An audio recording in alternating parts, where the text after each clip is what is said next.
Hello, everyone, and welcome to JFK, the Enduring Secret YouTube channel. As many of you already know, our JFK, the Enduring Secrets YouTube channel is a companion to our podcast channel. If you arrived here first before discovering our podcast, then please do find our podcast on your favorite outlet and begin listening. We have 231 episodes of the podcast, and we are still going strong in that venue, in what is arguably the most comprehensive JFK assassination tutorial available in podcast form. Today begins a journey with Professor John Newman. Dr. Newman is one of the preeminent authors and researchers on President John F. Kennedy's Vietnam policy and the history encompassing those years and events that occurred before, during, and after JFK's presidency. His grasp of these topics is like no other in the research and academic community, and his academic prowess extends well beyond the topics we are covering in this series. His first book, JFK and Vietnam, drew sensational comments from the likes of Arthur Schlesinger Jr., Robert Kennedy Jr., and former head of the CIA, William Colby. Having said that, I will more fully summarize Dr. Newman's background in just a moment.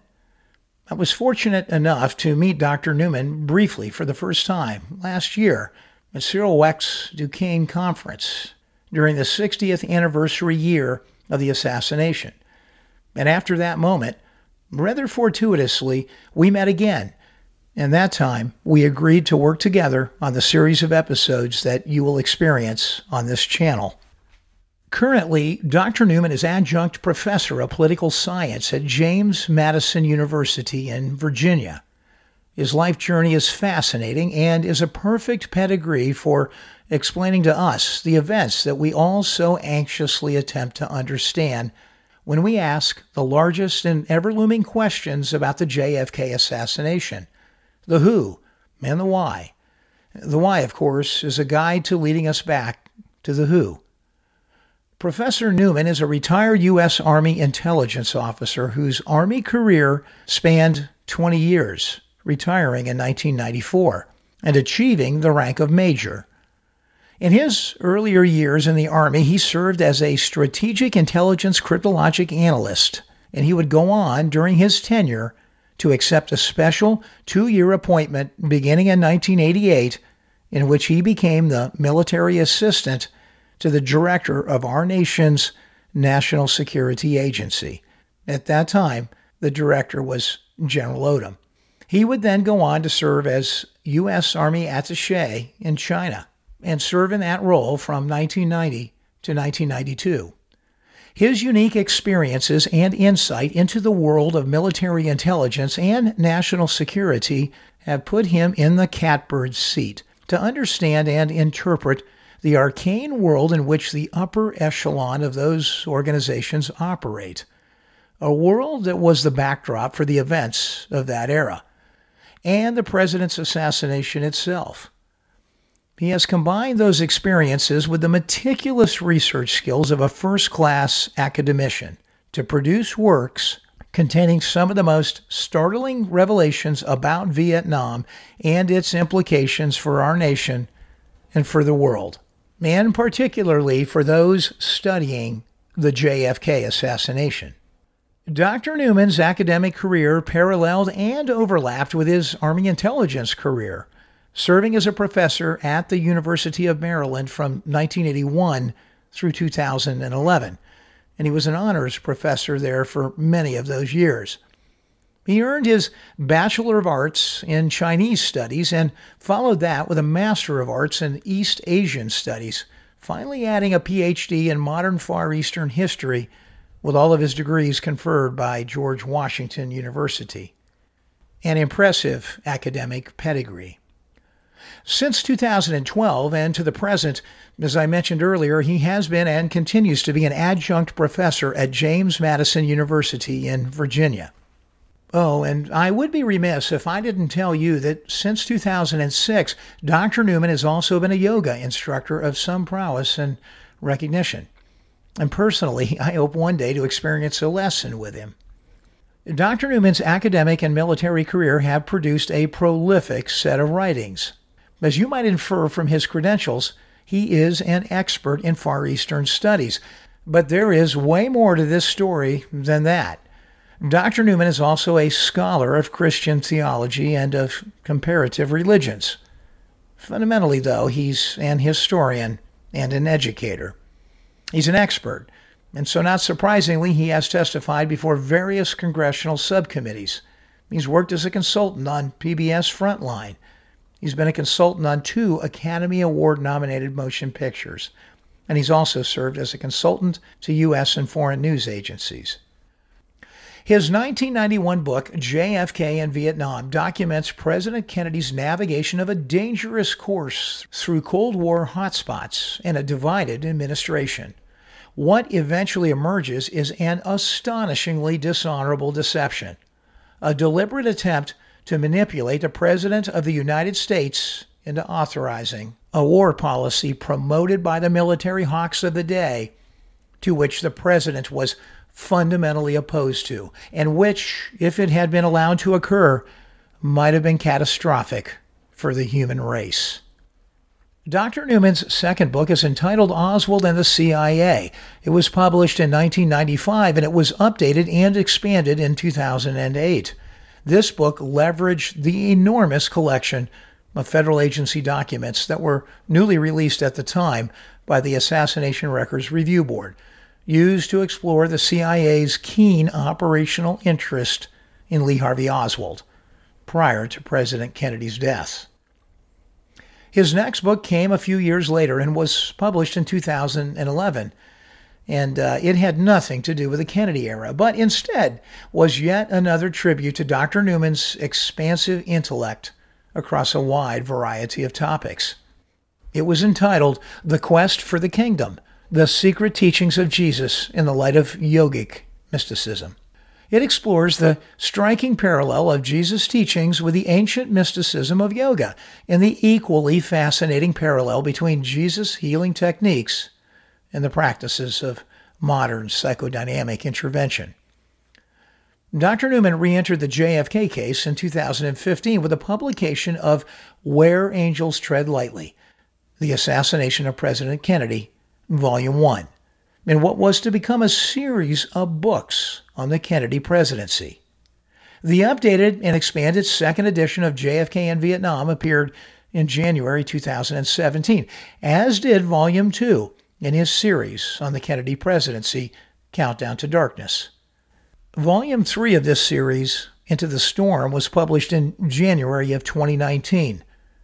And his most recently completed work in the series, Volume 4, is entitled Uncovering Popov's Mole, and it was published more recently in September of 2022. And of course, as you might be anticipating, there is an upcoming Volume number 5, entitled Armageddon. And so with that, my friends, it's time to turn to this first and epic episode in which Dr. Newman sets the plate for us, explaining the backdrop for the Cold War context of Armageddon. That's right, Armageddon. The actions of the military Cold War hawks and the maneuverings that they engaged in that occurred in an attempt to manipulate the presidency into unleashing a nuclear first strike by the United States, and how this all eventually plays into the assassination of our president. The story you will hear today from Dr. Newman centers around these core elements. First, there were 4 attempts by the Joint Chiefs of Staff to begin what Dr. Newman refers to as Armageddon. Dr. Newman maintains that the generals in the Eisenhower and Kennedy administrations were ignorant of what Einstein and Oppenheimer knew about the dangers of nuclear weapons. Some were more aware of these dangers than others. General Maxwell Taylor left the Eisenhower administration due to his interest in what is known as flexible response. That is, not always resorting to the use of nuclear weapons in every conflict. But due to the nuclear imbalance favoring the United States, Taylor soon fell in lockstep with the rest of the generals during the short Kennedy administration. Taylor would curry favor with the Kennedy family gain a close relationship with the Kennedys, and perhaps in the end be the wolf in sheep's clothing, part of the small group of generals who betrayed the president. The result was a deep-seated resolve by these military leaders to wipe out the Soviet Union and China by obliterating them with a massive surprise, spasmodic nuclear attack. Had this happened, it would certainly have been an Armageddon like no other in history. It might well have destroyed planet Earth. The first try at nuclear Armageddon was over Laos and the Bay of Pigs circumstance. The second try was the battle over Berlin, and the third attempt came during the Cuban Missile Crisis. The fourth attempt for Armageddon occurred soon after the Kennedy assassination, between January and August of 1964. President Kennedy had been assassinated because he had steadfastly refused to authorize all-out war with the USSR and China throughout his administration. Their window of time was running out, and his demise was a function of the timing around this must-occur event in the eyes of the generals. With Kennedy in office, the window would pass. After Kennedy's assassination, the generals attempted to let loose Armageddon with false flag operations in the Tonkin Gulf. The plan was to make it look like U.S. ships had been attacked by communist forces from North Vietnam. The chiefs intended to use that as the tripwire that would finally begin Armageddon. But this last desperate attempt at Armageddon failed for a very interesting reason. During his caretaking period as president, LBJ refused to authorize the chief's plan until he was elected in his own right. Johnson's ego ended up preventing the last chance for unleashing Armageddon. And yes, to answer the obvious question, two dead presidents were out of the question in the equation of these war hawks. At the end of 1964, LBJ was overheard in the hallway telling the generals, "Just get me elected and you can have your war." It's a classic and famous line that resonates with those that know the JFK story. LBJ did get elected, but he decided to wait until after his inauguration in 1965 to start the war in Vietnam. But by the time that American soldiers waded ashore at Da Nang on the 8th of March, 1965, it was too late. The Soviet Union had acquired enough ICBMs to stop the plan for all-out war. The U.S. no longer had a big enough lead to carry out a successful Armageddon. It was over. The moment had passed when clear superiority by the United States could have been a platform for annihilation of the communist threat in the Soviet Union and also China. The war hawks got their war in Vietnam, but they lost out on the window of opportunity to launch an all-out first strike nuclear war and obliterate what they saw as the inevitable threat that these two nations posed to the long-term prospects of American dominance and world peace. In this series, you will learn the names of these military men who Dr. Newman believes were members of that small coterie of military officers at the highest level who banded together to cause the assassination of President Kennedy in their all-out quest to beat the clock and effectuate Armageddon. The story that I have just articulated is the story that is from Dr. Newman, but it's always best to hear it in his own words. So join us now as Dr. Newman explores in more detail some aspects of this story, and stay with us on this series because the second episode will begin to bring Lee Harvey Oswald into the picture. So without further ado, let's join Dr. Newman.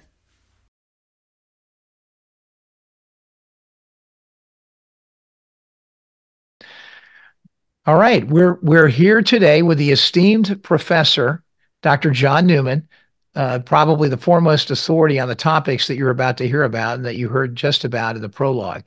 And it's really an honor to be here. I've gotten a chance to meet you several times before, Dr. Newman, and it's a critical aspect I think, for the JFK, the Enduring Secret podcast to bring context to the story that we're telling on the podcast itself. And I don't think there's anyone in the academic community and with the practical background that you bring that can tell the story any better.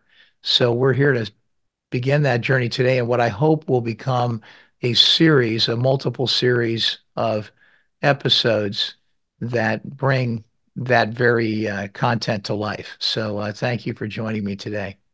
Thanks for inviting me, and I'm looking forward to a long history of putting all these things out, a piece at a time, a piece here and there, and I've got a lot of things that are on their way that that are going to be fun as long as I live. I got what 6 more books I've got to finish, so I got to make it to 85 years old and still have my thoughts clear in Well, my head. keep doing yoga, keep doing all the things that you tell me you're doing, and I think you'll make it there with a lot of gas in your tank at the finish line. Yeah. Okay. So I guess let me start by saying I I'm going to talk about the Joint Chiefs of Staff in the military because first of all, their role was the biggest role in the death of the president, but not just that, but the whole Cold War. Okay, there's the CIA and the OSS before them um, had roles in during World War II of helping out, blowing stuff up and doing things like that, but not when that was over. No, it wasn't. The and what has happened is that people don't understand that the CIA was simply a handmaiden, was not the power behind the curtain, um, and nothing more than that. So the fact that we have a lot of we have more material on the CIA and NSA and Hoover and the FBI and all that, and nothing on the Joint Chiefs should just tell you right there's something terribly wrong when there's a piece missing with the guys are the ones who have all the bombs and the aircraft and those things. Why? Where did that go?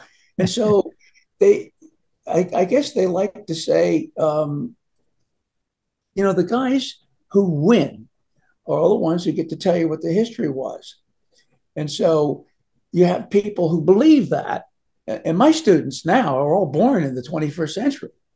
They have no idea of what really happened back there. And so that's what I'm doing here. I'm trying to keep the history of that whole half century alive. And so is, we have a couple other people that I've worked with here. Doug Horn is one, but certainly I'm going to say Jamie Galbraith, and they're always trying to.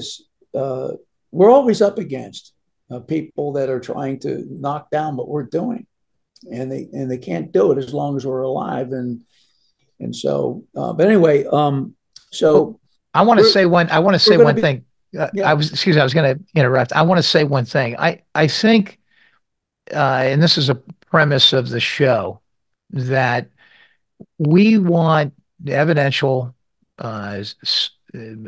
conversation around the truth.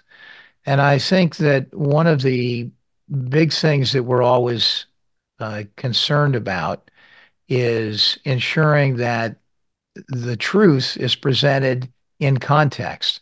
We live in a very complicated world. And for anybody to distill this down to a sentence or two about why or what people had in terms of motivations is to ignore the truth of the 20th century, which was one of the most extraordinary centuries of all time. was. in the history of mankind. And I remind folks who listen to the podcast that 1963 was just 18 years after the end of World War II, and we continued to fight for a period of time in Korea and elsewhere. And you know, if you think about it, it was just a nanosecond after this most incredible moment in our history. So I think, you know, what you are helping us to do is to link all of this, put it all in context so that we really understand what happened and why it happened at that very moment. We escaped a an Armageddon. Now that goes back into biblical term, Armageddon. And so it never happened, but it was so close so many times. So what we're going to be doing here, what I'm going to be doing here is talking to you about all the tries at Armageddon. And it just so happened that the people who ended up in the Oval Office in 1960 ended up saying no. They wanted to do peace instead of war. And if that hadn't happened, you and I wouldn't be sitting here talking to each other at all, because what they were going to do, only Oppenheimer and Einstein could tell you what would happen when you put 3 hydrogen bombs on every single one of those 3,000 targets in the Soviet Union, and the same thing in China. It'd be over. So that's really what the story is about. It's not about the JFK assassination. He was just a guy in the way. He wouldn't stop saying no, no, no, all the way through. So I want to start here by saying, let's take a look at how many times they tried to get him around. They lied to him, and then they tried to, they did all sorts of things. So there's 4 attempts to unleash Armageddon. And so the first try, most people don't know very much about, because the Bay of Pigs was such a big event. In fact, I'll digress for a second. At that point, early, just as before Laos and the Bay of Pigs took place, and they were simultaneously going on, Khrushchev had decided that Kennedy was a nice guy that he could be friends with. And he was reaching out to him until the Bay of Pigs happened. And then Khrushchev, who wanted Berlin, realized that Kennedy was a weakling. And so he changed his whole mind. And that's why we had the Berlin crisis, which is going to crest later in the year. But what really happened, so that's one thing to just put on the shelf there. What happens, though, is that the main event was Laos, was Southeast Asia, and the underbelly of China, and they wanted to do a lot of work there. The island down there was just of Cuba was something that was a thorn, in your side.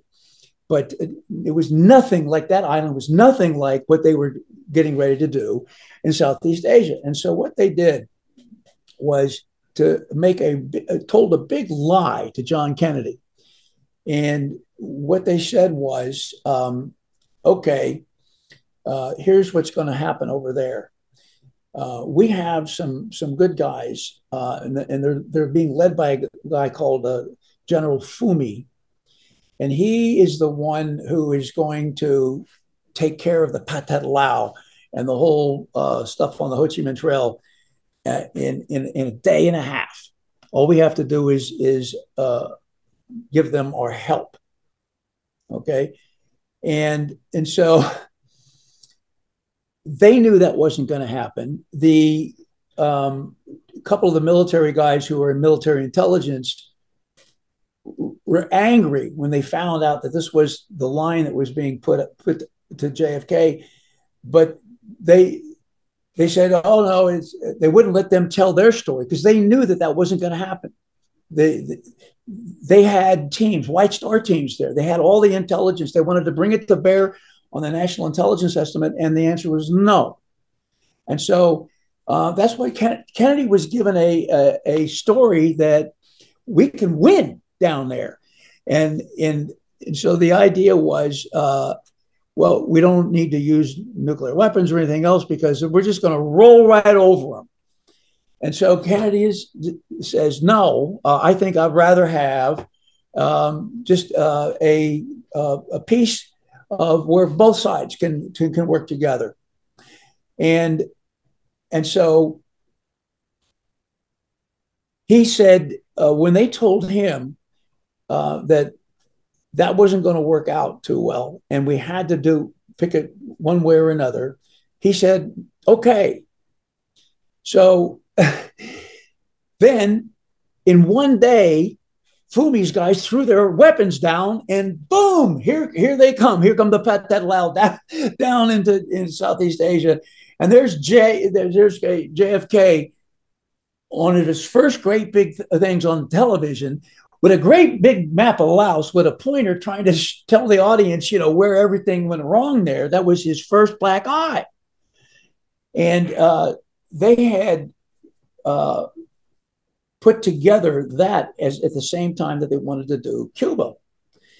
And so, setting Cuba aside just for a second, so what Kennedy ends up doing, because he got fooled, he didn't say they fooled me, he took responsibility. And so he just said, okay, I'll go. He changed his mind and decided, and he sent three aircraft carrier groups down into that part of the Southeast Asia, and sent a ton of Marines standing off in Okinawa. And Lemnitzer, who was chairman of the Joint Chiefs at that time, was actually already there in Laos waiting for this big thing to happen. And so because it took a little while, the timing ended up being almost exactly the same time that the Cuban crisis was going to happen. And of course, they didn't think it was going to be a crisis. It was going to be a walkover because they were going to get Kennedy to just roll in with whatever they had. But Kennedy said, no, I think let's do this. Let's see what happens at the Bay of Pigs first. And then we'll decide. He had everything ready to go. I'm not going to give the green light until we see what happens on the 21st or whatever it was that day. And so, of course, everybody knows what happened. The place, it was a complete shit show. And all these guys got, massacred on the beachhead. And they were absolutely sure that that's what Kennedy, why would he change his mind? And he had warned them that he wouldn't. And they said, oh, yes, we know. But they really believed that he would change his mind, and he didn't. So that is how everything begins. They tried to fool him, and then they tried to fool him again by saying that he would go in and bring the Marines into Cuba and do all that stuff. The underestimation of troop strengths in Asia, which seems to be a principal point you make, was in the early beginnings, as I think you suggested, a way to keep Kennedy in the game there. Because if he had known about the overwhelming strength of the Viet Cong, he might not have, he would have maybe have accelerated out. That's in 1962. But in 1961, he was being told the truth, which was it's terrible. It was terrible. But why do you think Lemnitzer wants to go to war in Southeast Asia and Cuba at the same time? Kennedy was really upset when he learned that they didn't have enough conventional forces to do either, really. And, so that doesn't that lead to the next question, though? One of the comments that I think you made to me earlier was the Joint Chiefs of Staff were very aware that they didn't have the the basic military capability to fight those two wars together. So there's an implicit conclusion that they actually warranted a limited tactical use of nuclear weapons, potentially to win. So maybe talk about that a little bit, because I think that really is fundamental here. Well, this is why they're trying again to do it. And so yeah, they actually get into a debate over the Laos thing because he refused to go into the Cuban business, and so there was still the Laos thing. And Kennedy said, and they asked him, okay, let's do it now. And he said, I'll get back to you on that. And they knew that was the end of the deal. And then so they got hold of Harry Felt, the commander-in-chief Pacific, and it was told by his people who were back in Washington, it's not going to happen. And he said, well, maybe we can use this stuff in Vietnam. And that's the way it ended there. But because Khrushchev was in a pickle, look, you have to understand that there were a three-way, after Stalin died, there was several years of basically an outright war between three guys trying to take over. They don't have a succession mechanism in the USSR. It's just like the guy dies, and then it's like, okay, the next guy is going to be king of the hill, one way or the other. And so Khrushchev comes out mildly on top, and so he needs. There's people just itching to get him out. And so that's why when he saw that, he thought, okay, now Kennedy's he's weak. I can grab Berlin, and I'll be the guy.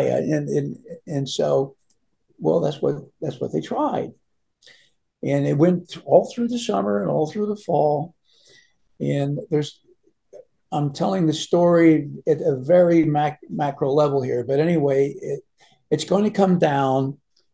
It's going to come down to a point where the JCS had put together a psyop at the last minute that was going to force Kennedy to go into Berlin. Now, psyop, I didn't mention it, but at some point we're going to have to talk about the psyop that was briefed to Kennedy back in July.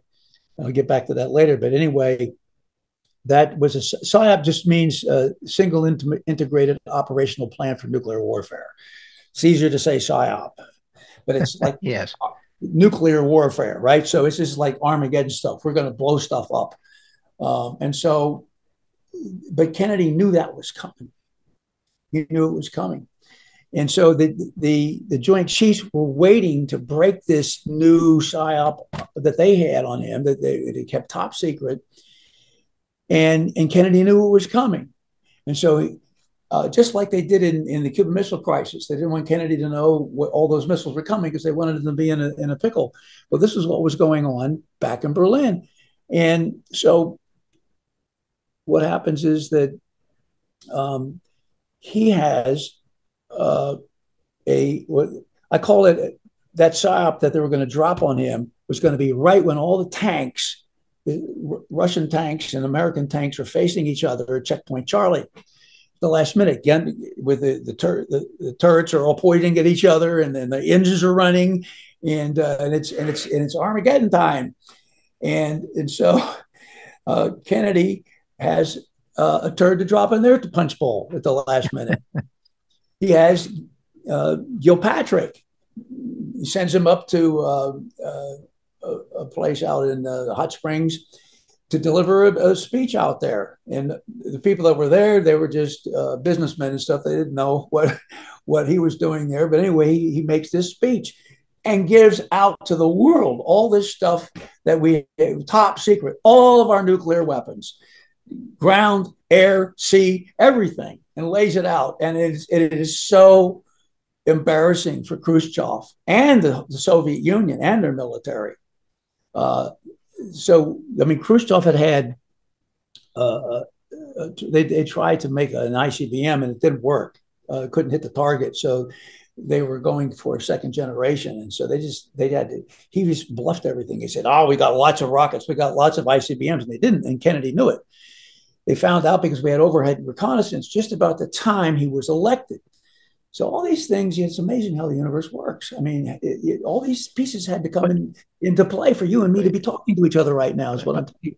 But wasn't that a brilliant move? When you told me that story originally, I thought that was an absolutely brilliant move by the president to Yeah. take a not the the chief, but a deputy chief, I guess, undersecretary, so to speak, and put him out in a friendly sort of odd, actually odd setting in some ways to reveal it, but do it in a way that it might not create some internal consternation within the U.S., but still get the message to the Russians.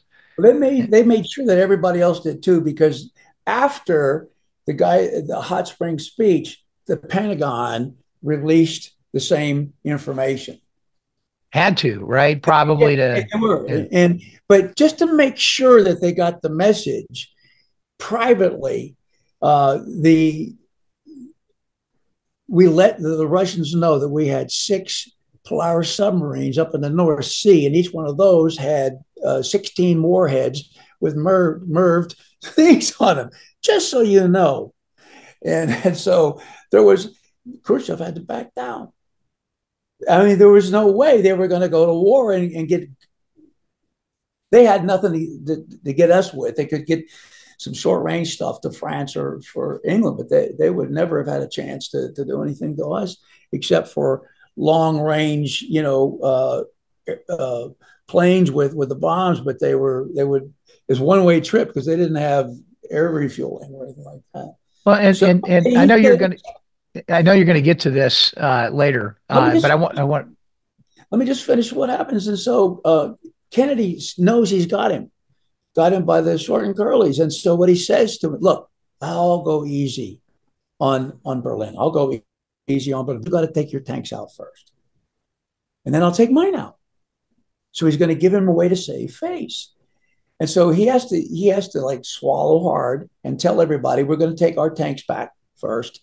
And I'm telling you, I promise you that the Americans will take theirs in 20 minutes. And it did happen that way. They withdrew theirs. And so that was the end of the crisis. Okay, so we had one, the beginning in Laos, and two, the second try at Armageddon. It was still in '61. We got 2 tries, in his first year of office. But that was an important thing because when we're going to go to the next one, which is going to be the Cuban Missile Crisis, it's going to end up the same way. There's just no way that they got caught, and Kennedy wasn't going to back down, and he was going to go to war, and so they didn't want to go to war. So the third try, which was that time, and I'll just back up. So Lemaitre tried to get Kennedy to actually say, okay, it's let's go to war, and here's how he did it. He said, look, I know that you didn't like what we were doing in Cuba because it was a little country, and big country coming in and doing that looks terrible.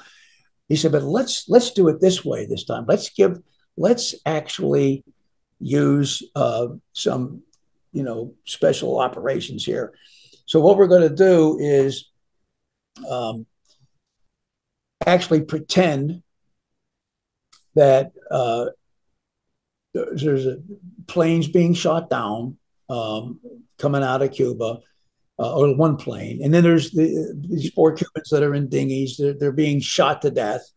The plane is shot down, and then Americans are going to be killed. We're going to kill some Americans in Florida and Washington. You're referring to Northwoods. I think Northwoods, that right. exactly. And so it's a pretext. So what he's saying is, look, it'll work because the Americans will demand it.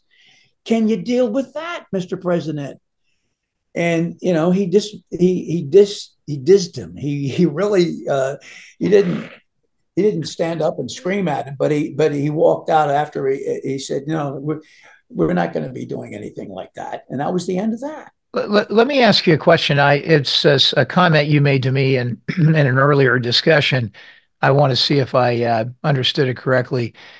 Obviously, the original Mongoose plan, which emanated after the Bay of Pigs, was a really ineffective approach ultimately to solving the Cuba problem. But it seems to me that you imply at least that the existence of the Mongoose program was a door of entry, so to speak, for people like Lemnitzer to actually uh, introduce Yeah, plans it's a little like the Northwood complicated. plan.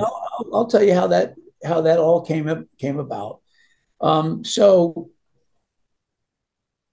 the Kennedy brothers were still angry at Castro, so they wanted to remove him. And Kennedy made a mistake, and it was a bad one. They decided that we could depose the Castro and his regime without going to war. And so that's interesting. How you're going to do that? Because there was so much more power in 1962 in Cuba for all these weapons from the Soviet Union. It was much more difficult by 10 times than it was back at the Bay of Pigs. How in the hell did they think that was going to change? Anything was going to be much worse. But they wanted to get even with Castro. Now, that's just the truth. Now, Kennedy was a smart guy and he did a lot of stuff. He kept us alive in a lot of ways. But, they fell for that one. And here's the why Lansdale was picked is because Lansdale wanted to go over and take over with Diem and those guys in Vietnam. And there's a long story to that too, which I've written about. But the point is that Kennedy said, no, you're going to stay right here with me. He didn't want to let him go anyplace. He wanted to keep him where he could watch him. He said, you're going to do something. You're going to do this, this program where we're going to get Castro out without anything. And so what happens is Lansdale is already in his very first memos that he sends, he's starting to secretly put in the Northwoods stuff under the radar for as long as they could. And Lemnitzer was already getting all the G1, G2 intelligence, E3, all the parts of the Pentagon were gearing up for the war, while they think we're doing this mongoose thing.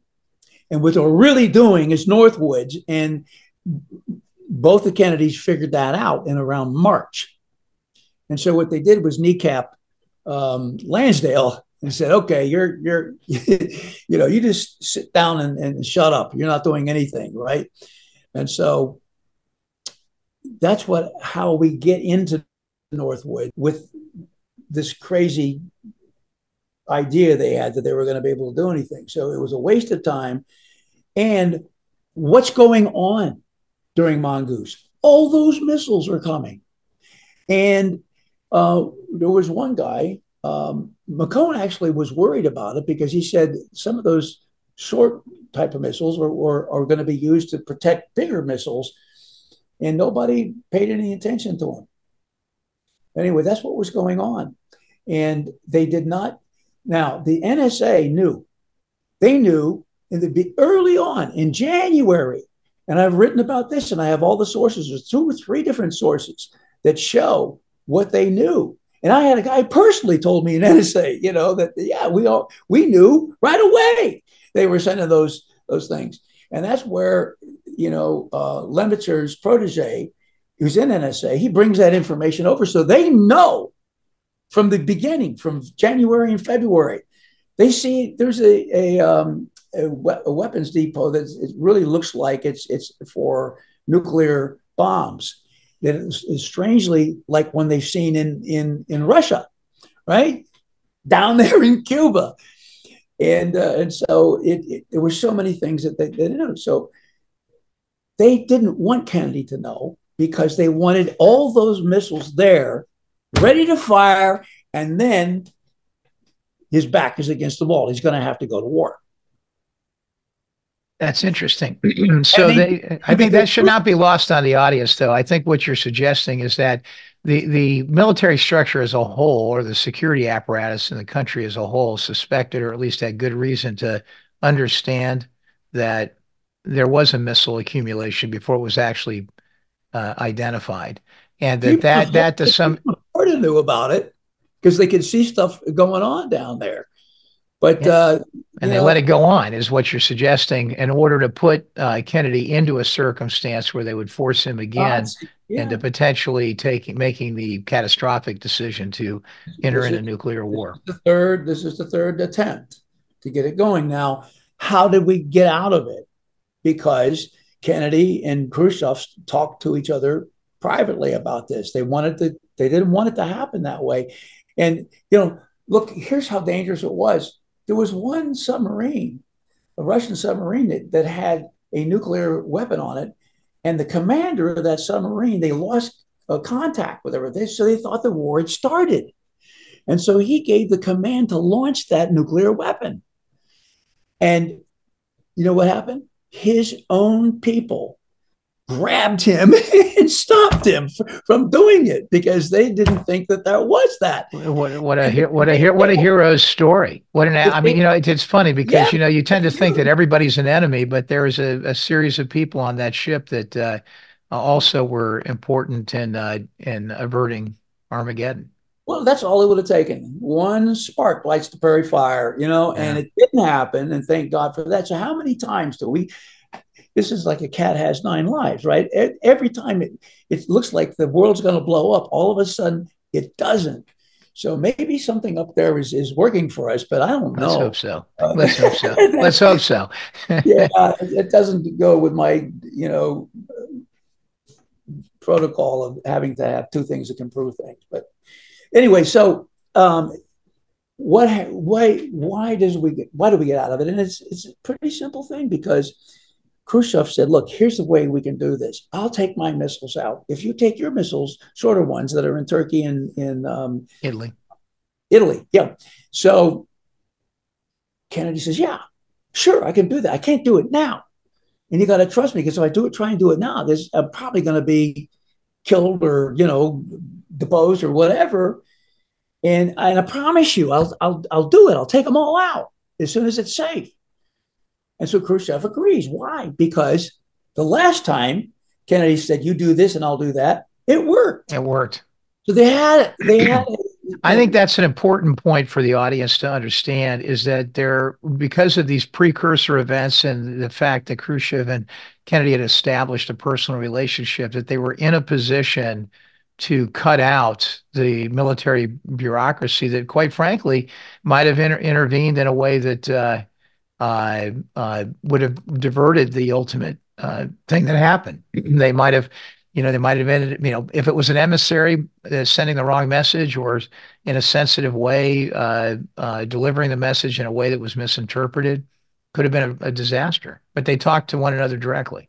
Yeah. So this is the point, the third time that they tried to pull off Armageddon, it didn't work.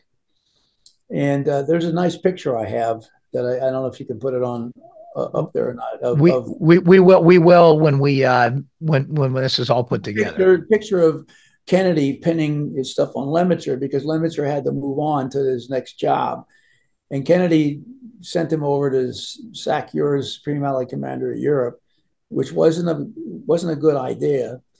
But I want to just keep it simple here. So, but he is still with all of his guys, and he can actually help in ways from over there because Operation Gladio is going on. We're doing a lot of stuff to blow stuff up and blame it on communists. So it's MI6 and the CIA are involved for 40 years of doing this stuff. So anyway, that's don't you so think Lemaitre goes out, but guess who gets in? Taylor. And everybody thinks that Taylor is going to be, they're going to be mad at each other, and it wasn't that way at all because Taylor was actually Lemaitre's boss under Eisenhower. It wasn't the whole deal. It was just the military. Explain something if you can. It's a bit of a mystery to me as you go through the Taylor discussion. I am baffled by how a guy could oppose, generally the idea of nuclear war. I think he had at least in the beginning, an opposition to it, an understanding of it that was different than the rest of the general group, but then Well, turn around and embrace it later. well, Uh, he wasn't. It wasn't that he was opposed to it. What he was saying is, we shouldn't have to do it every time. hmm, Why okay. can't we sometimes have a war and not have? That's all it was. He wasn't saying we can't. Now, all the other generals wanted to blow. They wanted Armageddon. And the problem they had wasn't with Taylor, it was with Eisenhower. The problem with that is Eisenhower was a 5-star general, and he said, "Thank you. I hear what you're asking me to do, and I've looked at it, and I'll see you later." And he didn't get rid of them. He didn't fire them. He just smiled and said, "No, we're not doing that." He was decommissioning everything. He was relying on nuclear weapons, but he wanted to make a deal with Khrushchev, and so that he they did not want this huge amount of stuff that we had built up in World War II. He wanted the economy to be built. That's what he was doing, but Khrushchev said no.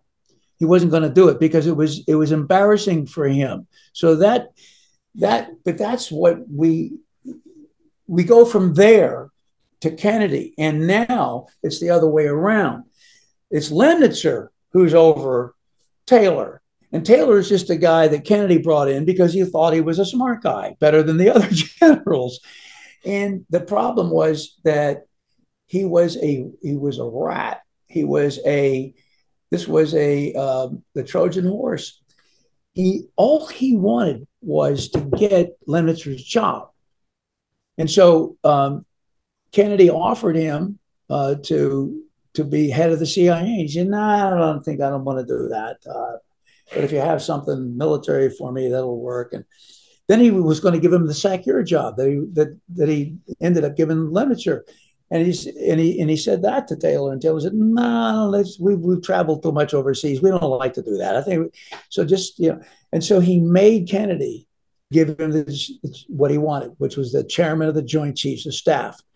And he had his own protege, Harkins, who would go in and take over in Vietnam. So there's a lot of pieces that we're talking about, but that's how all that came together.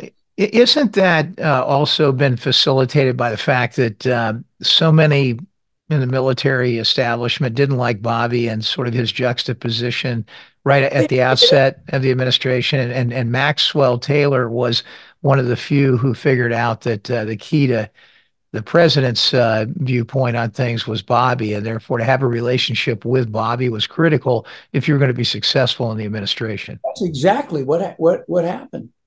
And so Bobby was brought into all the meetings after the Bay of Pigs. And his brother didn't trust anybody anymore after the Bay of Pigs. And so he had Bobby, who was the head of the Justice Department. He wasn't allowed to sit at the table, but he was in a chair in the room for every meeting. And he was allowed to speak up without asking permission. And so he would do that all the time to all these other officers, and they hated him. Yeah, I can't imagine the dynamics inside of a staff room, an executive meeting room like that. Generals and the head of this, and the head of that.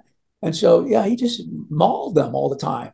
Now, so when Taylor comes in, he understands that. And so all of a sudden, he is telling Bobby everything that he does is great stuff. And it's amazing that nobody else in the world outside of the Kennedy family liked Bobby. They despised him.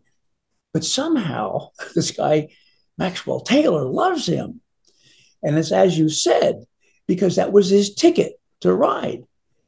And he was given lots more by Kennedy, and it went over at the end of 61 and was supposed to say we don't need to do any war in Vietnam. And he came back, and Kennedy told him in a memorandum, said, you will do this. You will go over there and come back and tell me that we don't need to go to war. And so he went over there and came back and wrote a memo and said, we got to go to war under a secret guise. And Kennedy was so mad at him that he tried to kill or get rid of all the copies of that order, but he didn't throw him out because he was part of the family. So he said, okay, you can't do anything with Vietnam. You're off Vietnam. But that's all Kennedy did. He only punished him with that. And so that's why he wants, and he's just waiting to get that job, and he does. But yeah, that's a long story about Bobby and Taylor. And Taylor was, as I say, a Trojan horse inside the gates, because people thought that because he was working for the president, they would, over in the Pentagon, they'd be angry at each other. But they made a deal. They had made a deal. And so what Taylor did is he told Lemaitre, look, you tell me what you want, and I'll fix it with Kennedy so that he will agree to. I'll give him 3 choices, and the one he'll choose will be the one that you want. Okay, that's what they were doing secretly behind the scenes. And I've written about all that stuff too, but it's too much stuff, I guess, for people to remember. But anyway, that's how Taylor got in there, and he was. And I told you all the things that Kennedy wanted to give him in the Cuban Missile Crisis period. He said, no. And finally ends up getting Vietnam. And of course, that's where we're going to end up going to war anyway. And Lansdale, who was a guy that was really, who didn't like going to conventional war. He was not that. He realized that his only ticket was to actually embrace, a real war. And so that's why he did that favor for Lemaitre during Mongoose. So anyway, so we end up with 3 times nothing. And so at that point, as we get close to the end of 62, and we haven't talked about the order of battle deception. That's another whole thing we could, but I'd like to put it in the second because I want to keep this moving on the 4 tries at Armageddon. So they get ready for it. And I talked a little bit about it, maybe later in this presentation, of the guy, Krulak, who was in one of these SecDef conferences, Secretary of Defense conferences, was putting together a war plan, Op Plan 34A. And in the moment that it was ready and done, it disappeared. And the State Department said, we could never find anything like that. And my answer is absolutely, because he had no intention of you finding it, because it was not going to pop up until 2 days before Kennedy was assassinated. And it gets worse than that. But anyway, the point is, by that time, remember back, now it's time to go back to 1961, when they gave him his PSYOP plan. It's supposed to be every year for the next year. So this is 61. So he's supposed to be briefing its 1962 PSYOP. Remember, single integrated operational plan for nuclear warfare. And so at this point,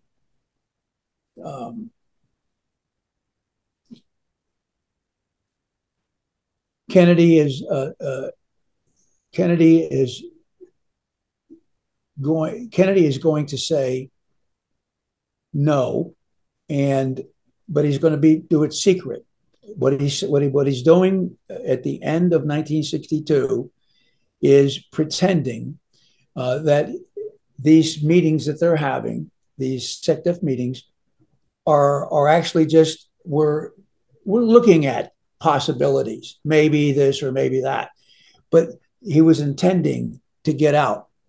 And we know about when that was because there were some people that were highly regarded, that that he told that we were going to do this, but not other people in the structures themselves, but people that were very close to him. And that, so when the books were published a year later, we found out that he had been telling them as of about December of 1962 that we're going to get out of Vietnam.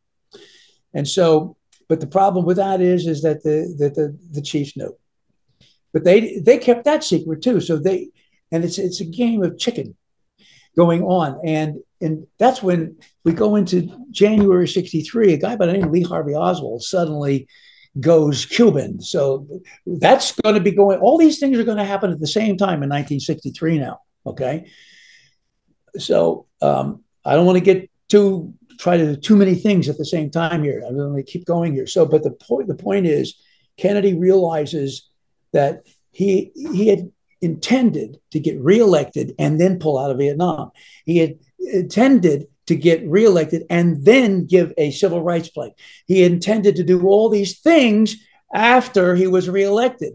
And what he realized was, if I don't do them now, they're never going to happen. And I might not be around.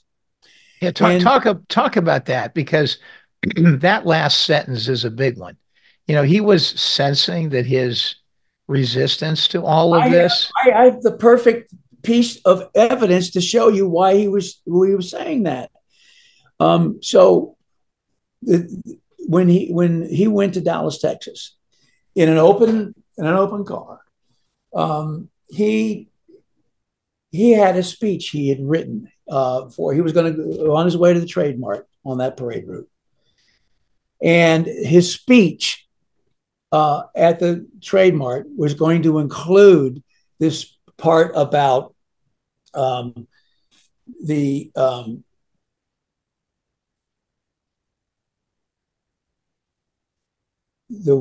watchman waketh in vain. This is from the Old Testament. The guys on the up on the ramparts, and they see two riders were approaching, and the winds began to howl. There's a Jimi Hendrix version of it, but that's what it was.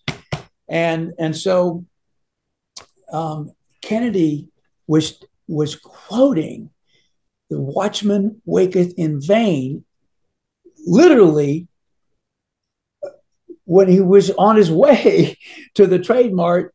And that speech he never got a chance to give that speech. And what that speech was that he's the watchman and he's waking in vain. That's what it means. And I put that at the very end, I believe, of volume 3. And it's quite something. I think that, and I wanted to give Armageddon that title, but I no longer decided to do it because I don't think people would think that was. So, I mean, you have to understand the biblical element of it to probably get it on. Yeah, if you're watching, he knew that there was bad business coming, and he didn't. They're going to shoot him one way or another, and they will. So he didn't care. He did what he had to do, and they did kill him. But it wasn't all about him. He was just the way these guys looked at it. He was just a nuisance. They made fun of him. The minister made fun of him, for being a little guy in a little boat, and that's. I think that goes back to one of the comments that you made earlier. The idea, and I had first heard this actually at one of your earlier talks, actually, last year. The idea that Eisenhower, it's not like they just all of a sudden the light bulb went on when Kennedy became president. These were ideas that were matriculating over a period of time, late 50s, as the nuclear age was moving forward. And you have a moment where they actually attempted to get Eisenhower to buy in. And Eisenhower, being the military figure that he was, and the imposing force that he was across that entire bureaucracy was able to demur without consequence. But it was impossible For for a Kennedy. man of Kennedy's pedigree to have that happen. And I think people shouldn't lose that. I think that point's really seminal in all of this, that the strength of the leader, for whatever shortcomings you might believe Eisenhower had as a president, one way or the other, or things he did right or wrong, or however you look at it, you've got a guy there whose very military background and his fame in World War II was enough to And he warned us about the military industrial complex. You know, he wanted peace. He wanted to stop all spending all this money on weapons of war and juice up the economy. That's what he wanted to do. but all of these men, you go back to the personal relationships. All of these men who you're talking about were essentially lower level underlings in the course of World War II. I mean, they were people that might not even have gotten an audience with a man like Eisenhower at that moment, or if it was limited, or it was part of a group session, or whomever. I mean, he was the supreme Allied commander, and you have these gentlemen who were younger and who matriculated in their careers over the next 10 or 15 years, in which he obviously aided and abetted because of what he thought about them. And so there must have been. Lemnitzer saved Ike's life. Ike went over there to take over Overlord and all that stuff, the whole war, and they came in with just a few airplanes in the Mediterranean, you know, through that area there, and all of a sudden there were these Soviet aircraft, and Lemnitzer was actually trained with the Gatling gun and stuff on and so he went into the back of the thing and he shot down a couple of planes, and I survived because Lemnitzer. These are all the crazy little stories that we know about these guys, but Lemnitzer was actually back there at that time. He was older than people realize. Yeah, I'm so glad you brought that story up and you told it, because I don't think people have a deep appreciation of the interconnectivity of all these individuals over time, that they were in the cauldron together of the most intense war that's ever been fought on the planet. And there's a condition and a connection that comes with those kind of relationships and experiences. And I don't think people fully appreciate how this all works in real life. I have a business background, uh, and so you see what happens in big complex bureaucracies and the dynamics between people, and who gets favor, who doesn't, how that occurs, who has the confidence of the leadership, uh, how that all works. And it's a real life living sort of organism. It's a petri dish of activity that is ongoing in almost any major endeavor like this. And yet we don't scratch that surface very often when we talk about things. And I just love that story because I'm sure there was some element to it that is stuck in Eisenhower's mind, throughout the rest of his presidency. I mean, to have a relationship, that kind of thing happen with somebody, I'm sure it didn't determine his, the totality of his feelings or his view on Lemnitzer, but I'm sure it was part of it. Yeah, they had each other's backs. There's no doubt about it. Lemnitzer was the one who was gave a lot of her lend-lease material to the European countries because they needed help. So that we had a lot of money that we were sending over there, but we were also sending lend-lease stuff, and Lemnitzer was in charge of that, believe it or not. So he knew when he was given the SAC-Europe position by Kennedy in 1962, he knew that what they had done with that stuff was to put it in the ground because they feared, this is back then, they feared initially that Stalin was going to send all these Warsaw Pact forces all the way to the Atlantic and just take it. So all that stuff was being buried for the war behind the lines when that happened. And of course, Stalin wasn't stupid. He had too much. He had a lot to handle just trying to keep Eastern Europe, in holding on to all that. And so what happened was very quickly, while he's beating up on people in Eastern Europe to keep order there, we're doing the same thing in Western Europe with MI6 and the CIA by getting these guys that were assassins and saboteurs who were blowing stuff up and assassinating people and blaming it on the communists. And when you're the head of the Supreme Allied Commander in Europe has to be an American general. Those were the rules back then. And there were just two tiny committees that only about 5 or 6 people knew. And that was the ones that knew about that particular operation. So yeah, how do you it's a bad idea to send him over there, because he should have just fired him. It was a question it was the end of his career anyway. He had to be moved to another place. He had about another year and a half or something, and pension.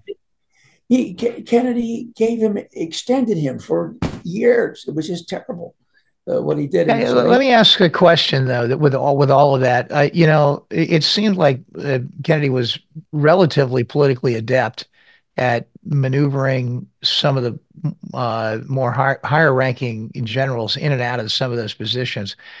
Why do you feel he wasn't able to pull the trigger and fire some of the guys that really were? He was scared. He was scared when he came in. A real president who come in would actually would change everything. In certainly in the CIA and in the Pentagon, but he didn't do that. He did this with great projects. You name it, everything you can imagine that was good for the planet, good for the Earth. And everybody was getting more wealthy.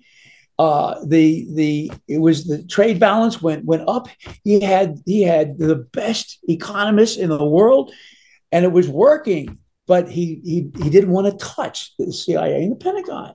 And that was a bad mistake, a terrible mistake.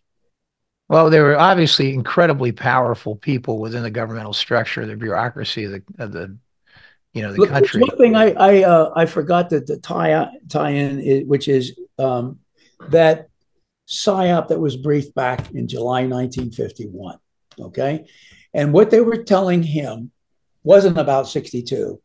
Lemnitzer said, "Look, we've got a lot of power. They don't, and we're bringing it on board fast, real fast, no matter what. But there's going to come a time when we have the biggest advantage possible before some ICBMs start piling up on the other side. It only takes a few. You don't have to have parity to get rid of Armageddon, because Armageddon was about we knock the snot out of them and they don't get us back. We win that war." And so the problem is, as Kennedy's that summer of 1963 deciding to do everything now, getting it started, getting the withdrawal, but that was secret. But he put the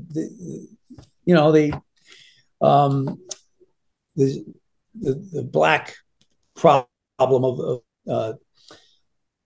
to do something about the civil rights circumstance, civil rights thing. He put that on there.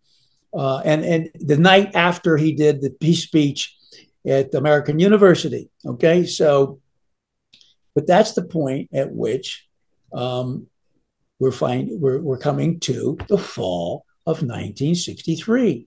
Remember, back in 1961, it's the fall of 1963. That's when we want to do this. And that why do you think, though, we're sitting here in 61, there's a projection that we'll be ready in 2.5 years. They knew there was some worry that the Soviets would catch up. How did that particular date get picked or chosen? Is there some logic to that? And it was true. It was true because in 1965, by then, the second generation ICBMs were being made. And so they needed it to happen. Actually, it doesn't have to be December 30th, 1963, but they intended it to go in the early stages of 64 at the very least. And so that's what it was about. That was the fourth try for Armageddon. It wasn't killing Kennedy. They had to kill him to get him out of the way. It was the Tonkin Gulf, all false flag operations. That was the spark to light the prairie fire that they were doing. And it was all set up. Birkenau and a bunch of other guys that we haven't talked about in this thing today were part of putting that whole plan together. And so, Kennedy was killed, and then it was ready. Here they are.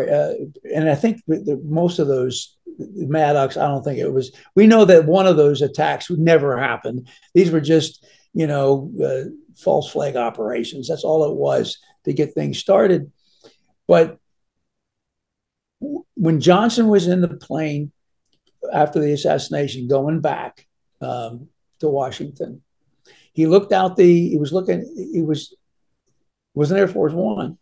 He's looking out the window the whole time, and he's not saying anything. And then one of his aides said, "What's the matter, Mr. President? Is everything okay?" And without even turning around and looking at him, he just said, "I wonder if the missiles are firing. I wonder if the missiles are." And he wasn't talking about Russian missiles. He was talking about ours. Yeah. He had an idea of what was going to happen. And he didn't want to do it until he was elected in his own right. He had just been sworn in, and that's all that was. And so he said, "No, just get me elected and you can have your damn war." That's what he said in Christmas in 64. So he stopped it in the spring and summer of 1964. And then it was too late. And you and I are sitting here talking to each other because it was over. The force tries of Armageddon. We're done. And let me ask it's an obvious question. I think it's an obvious answer, but I'd like for you to address it. The military establishment in this discussion is seen as someone who would stop at nothing. They would assassinate a president in order to be able to do this. And they must have had some understanding of the window that was closing and the time frame associated with it. Then they have Johnson come in and suggest that yes, it could be done, but it can't be done in the time frame that you're asking for it. Was there, is the practical side of this that there was already suspicion about what the underlying issues were that caused the president's death, that they really had to treat him with some level of kid glove, and work with him in a way that, didn't he feel any danger? His predecessor was killed for not following what the military had wanted to happen here. So why wouldn't he have had as much hesitation or concern about the whole circumstance coming into it? Well, because you can't just go kill him without a plan. Okay, Kennedy, you have to understand, and we're not going to probably have time today to go into all the 6 things that were happening in those last 6 weeks. It was a tremendous amount of work that went into pulling this thing off. You have to have a plan to get away with it. And you can't do that after you shoot somebody. You have to have a well-organized plan, and you have to take everybody's eyes off of what's really happening, get away with it. And here's Johnson. And what are they going to do? Just go shoot him? Now what? So it's obvious. It's an obvious answer, but obviously in some ways he was in a position of such that he could resist more than Kennedy did, just because of what had happened. They weren't just going to go blow his brains out right away. But what happens is they know that he'll go into Vietnam, so there was still some hope. And believe it or not, I forget exactly what year it was. Where Westmoreland. It's a couple of years downstream when he takes over from Harkins, and he begs Johnson to let him use tactical nuclear weapons, and Johnson said no. So, you have to give as much, and I'm not a Johnson fan, by the way, generally, but it's good to know that he said no too. Uh, how about you had an interesting observation in an earlier discussion with me about the fact that almost from the very beginning, the intelligence and communication information on the war, the metrics, the statistics, many things were obfuscated and given to the president. Yet, for those same topics, the correct information was being fed to Johnson. And now that's an interesting thing that occurred right out from the very beginning of his administration that you point out. How were they grooming him? Was that really what the process was? They were getting him ready to be in a position to understand what was really happening. And it sounds to me it was happening very early in the administration. Well, I met the man who took me out to dinner several times around Washington, um, who was a multi millionaire, but he was still drinking, and all of his meat, his filet mignon, had to be ground up and eaten, and I got to eat my steak, you know. But anyway, he told me the whole story. His name was Howard Burris, and he wanted to tell me a lot of things, and they were great things that or speak to exactly what you were talking about. Which is, this here is just the order of battle stuff, but there's a lot more going on. There's more than just that order of battle in the first 6 weeks or a couple of months of 1962. So what's going on is they at that point in 62 they know, and even beforehand, that Kennedy, if he doesn't play, is we're going to have to do something about it and get him out of there. And that goes all the way back to the Bay of Pigs in early 1961. Okay, that's so they kept trying and they kept trying and they kept trying, and it got to the point where if we don't go now, we never go. And then they had to kill Kennedy and get him out of the way. So, what was your question exactly? Uh, I'm well, sorry. actually, I have a follow on to what you just said, but the original question was whether or not it was so premeditated and so early on in terms of a potential alternative that they began to feed Okay, Johnson correct information so okay. early. So I realized that I had actually found all the evidence for this, and was declassified because I walked into a place in Washington and the guy he said, "You want this declassified?" And he did it. I was in my uniform, so we know about that order of battle stuff. So I realized, wow, that's really interesting because you've got the president doesn't know what's going on there. Everything they tell him is just to manipulate him. And then this guy who's a drunk, this vice president, seems to be getting all the information. And he told me he was getting the information. I said, "How do you know?" And he said, "Well, because LBJ told me." And then I got all the documents declassified from there was another place in Honolulu where there was a Army intelligence unit that was getting all the real stories, and so that's how he was able to get hold of that information, and he knew what was going on. All right, so we decided. Heather Fear is her name. She was one of my best people that worked in my inner sanctum, and we went. She lives in Dallas. Runs a big. She's admin for one of the largest law firms in Dallas. But that's where the LBJ library is. And so we decided, and I spent a whole week there. We both did 3.5 days. And we went all through all the stuff. And she just said, "Are you seeing what I'm seeing?" And I said, "Yeah, it wasn't just that order of battle stuff. Everything, every day."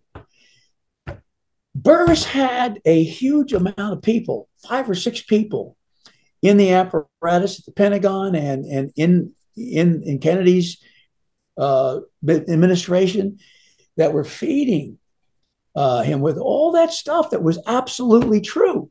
And he every day he would get stuff to LBJ about every place in the world.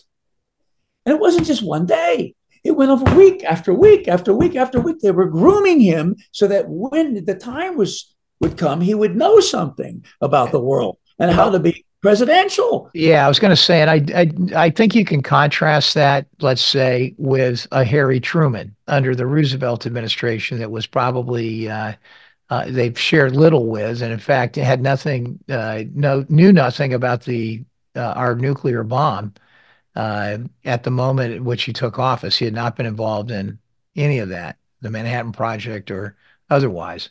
So, I mean, to me, it's a departure from what had historically been shared with vice presidential uh, personnel. Correct? I mean, I think that's the Yeah. big story there, and it was an Well, look, explicit reason why. the other reason I didn't, Burris didn't tell me about what we found in the LBJ vice presidential files. He told me a story that he knew I needed in order to do that order of battle thing. But and so what he was actually doing wasn't telling me about a bunch of other stuff, which is a much bigger story. He was supposed to be LBJ's aide. He wasn't LBJ's aide. He wasn't working for LBJ. He was working for Birkenau over in the Pentagon. He wrote his fitness reports and everything. He was there for one reason, was to get that drunk guy ready to take the job. In case he, in Okay? case he, in He case was they his had to do case that. officer. He was the case officer. That's how big the story was. So, this guy Burris actually put one on me because he got my attention, and we were having a good time, and talking about all these things, and I got everything declassified, and it was a big part of the book and all that. Yeah, wow. But no, there was something, and so it was just a thought. Maybe let's go see what we get. And a couple of these archivists that had been around for a long while, they wanted to talk to me. And when they found out what I was doing, they were just over the moon because they knew about it over there. They knew. And so I put in a lot of FOIAs and stuff like that they helped me to put into that I could get. But there was enough that we had that just showed just thousands of documents that showed the same story. So they were preparing him. Now, they couldn't tell him everything. Sure. He would just say it. He was drunk all the time. He died of alcoholism, Along the lines, I mean, obviously they're unhappy with President Kennedy. They are to some extent grooming Johnson in the wings if the worst scenario has to take place and they have to take John Kennedy out.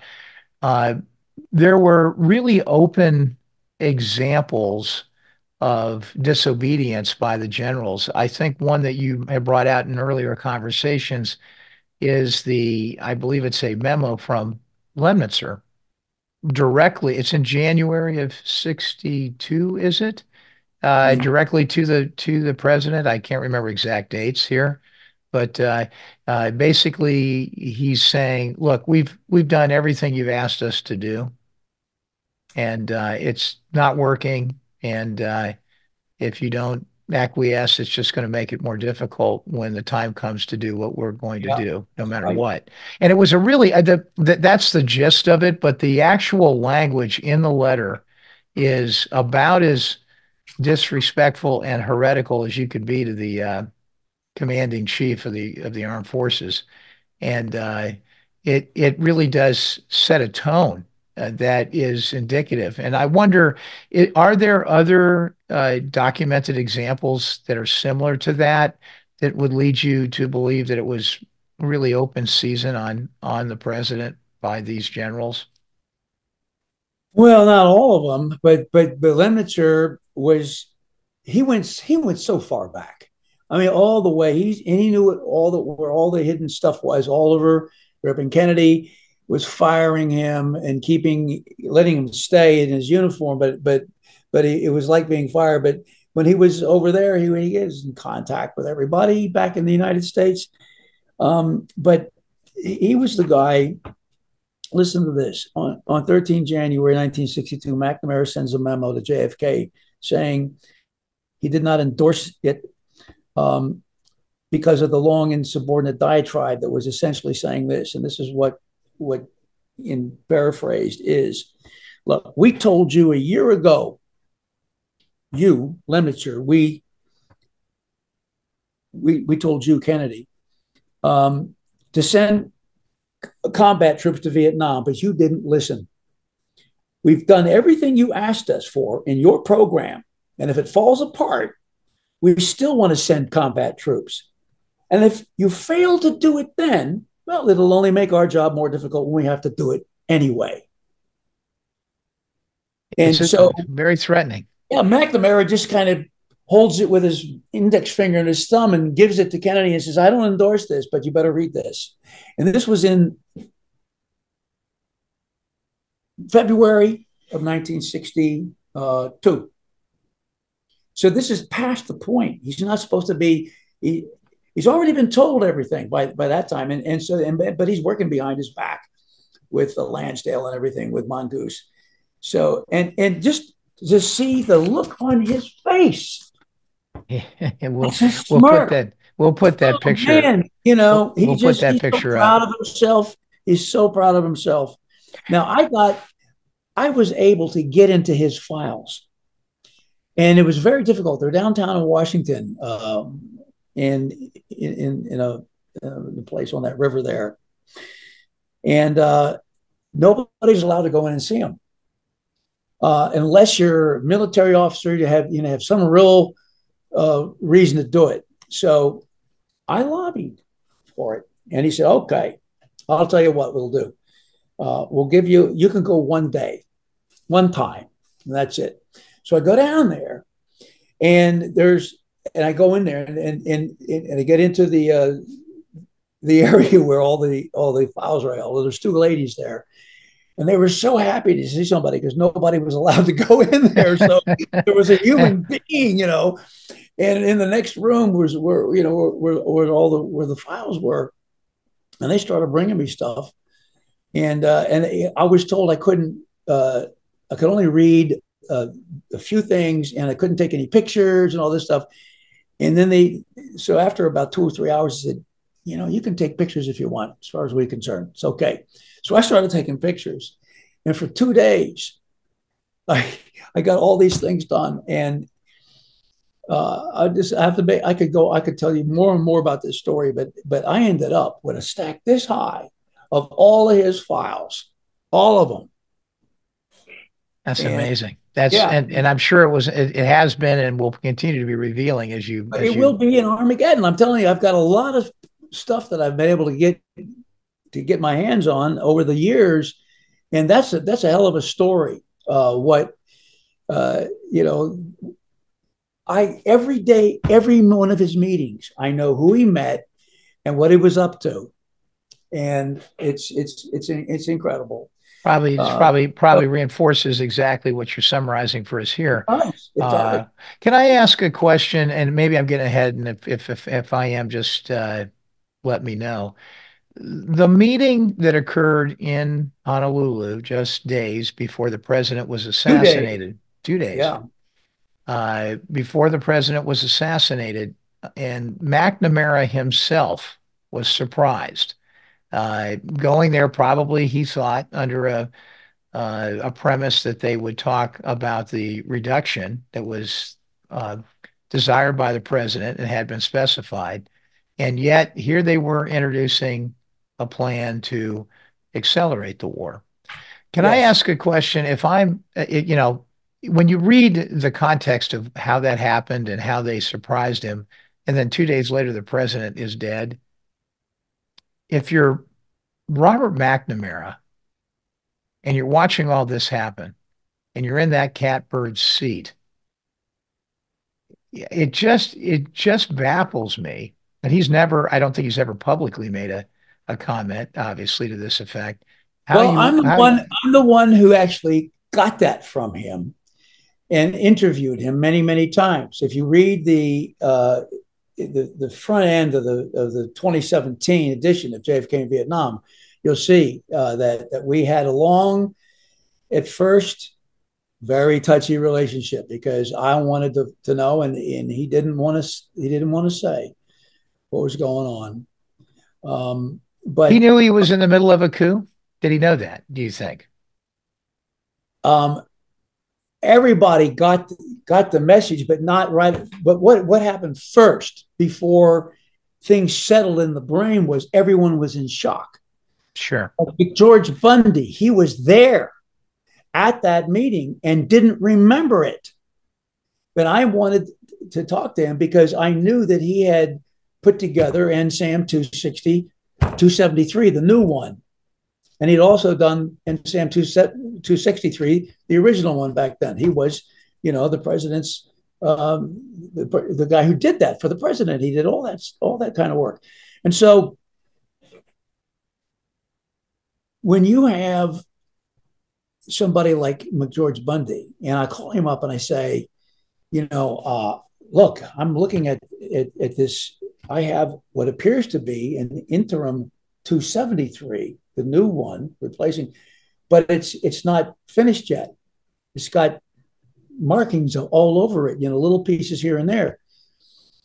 And I said, did you do this?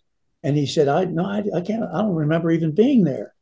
And I said, well, it's impossible. It's your handwriting. I can see that because I've seen other things. And he said, will you please send the stuff to me? And I did. And the next day he called me. He said, you're absolutely right. He wiped it out. Now, McNamara people were in shock when Kennedy was killed. The people in his own administration, they were not ready for it. Yeah. And so, McNamara was sitting there listening, because McNamara had been bamboozled. Remember, he was the guy that they had to feed all the order of battle stuff to, because Kennedy asked for somebody who's going to, be my man on this, because that was back in end of 1961 and early 62. And McNamara put up his hand and said, I'll do it, boss. I'll be the one. And so McNamara, the SecDef conference's secretary of, the Pentagon, and he was the one who ends up being in charge of everything. And so they fooled him again and again and again. Every time he goes, and they do it either in Honolulu or he goes all the way over to Vietnam, and he goes back and he gives a briefing to the Congress. And he says, yes, I've never seen it so optimistic. Everything's great. And because that's what he's being told. It's interesting. I mean, he obviously had a powerful intellect. He had a business background at Ford. He was part of sort of that whiz kid era where statistics guy. Yeah, metrics and operations research were carrying the day. So they fed him statistics. Well, it's kind of funny, that saying, how to lie with statistics. It seems to me that one of the more capable individuals that would have been put and placed into a position to evaluate that kind of information, have the intellect and the analytical capability to do it at that level, got duped, which is really an amazing story in and of itself. It's even more amazing because he does figure it out, okay, but not right away. So during that meeting, when Krulak is sitting over on the other side, and so a bunch of other people doing briefing him a whole new story about how bad the situation is.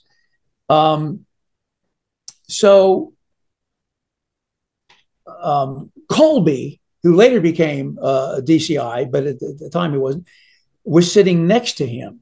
I have a picture of it in the back of his head, and so every time the briefing is going on, and they're telling these lies to him, Colby takes his knee and pushes it into McNamara. McNamara gives him a really bad glare, because McNamara is thinking, I don't know what he was thinking we were going to do, but he was mesmerized by what they were saying and the fact that he didn't know it. any of this stuff. And whammo, not just did his boss get assassinated, but his whole world went, just like that. And so he actually was interviewed several times. We refused to be interviewed. All the outgoing people who are in the position like McNamara in the Pentagon are briefed by Pentagon people for the record. And he waited until 1967 before he would talk to those guys. And so he did. And it was 2 full days of stuff. And some woman who was a beat reporter got a hold of him and asked us, she wanted to see his records. And they'd never been declassified or shown to anybody. And so he showed them to her. And she just poo-pooed it and said, oh, this guy's just, making up stories, And so, and that's all she said in her stuff she put in the newspaper. I got so mad. I called him up and I said, everybody's told their story. All the top guys, all the, like yourself from all these other countries, you're the only one that we haven't heard from. And it's about time you started speaking, And he said, well, I'm going to speak to somebody, maybe. Anyway, I got on the carpet right in front of him when I met him, when he finally allowed me to do that. And we had one hell of an argument. And I was in uniform. I saluted him when I came in. I mean, the guy was, chief, civilian for sure, but nevertheless.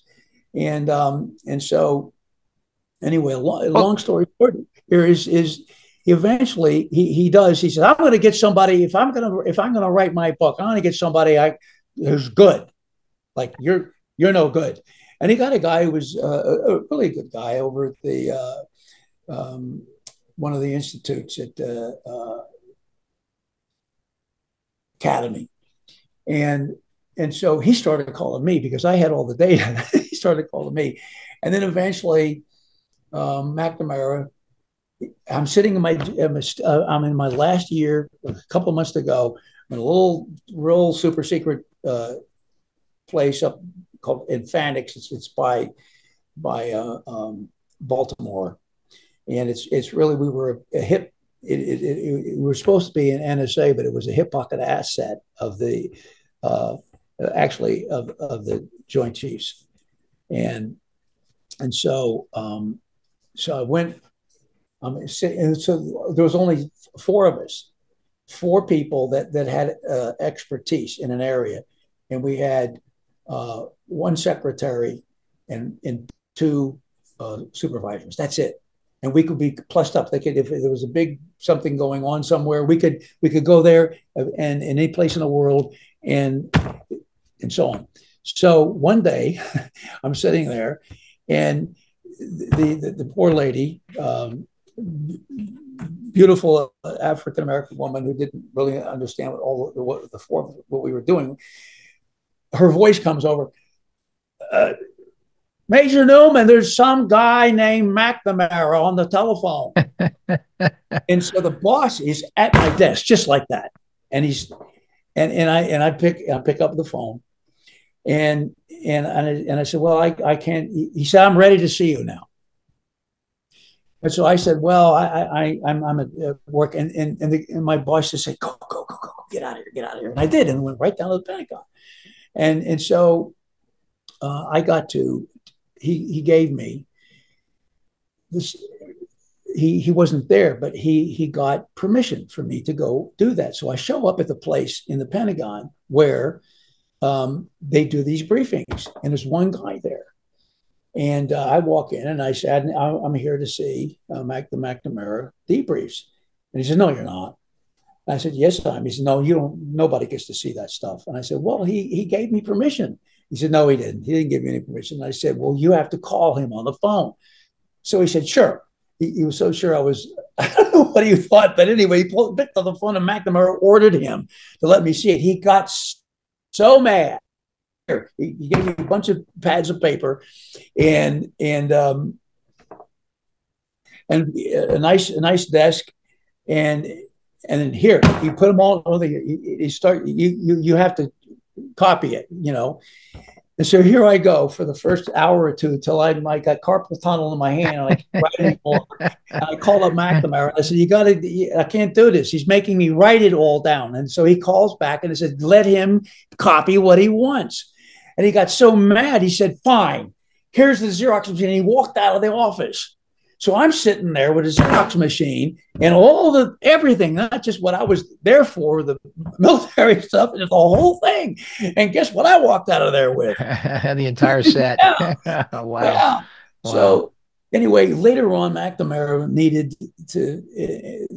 needed my help, and I did, and we became friends. And I'm the one who pushed him over the edge to write his book. It That's was an going to be amazing, a book on everything, and then he just decided to do it on Vietnam.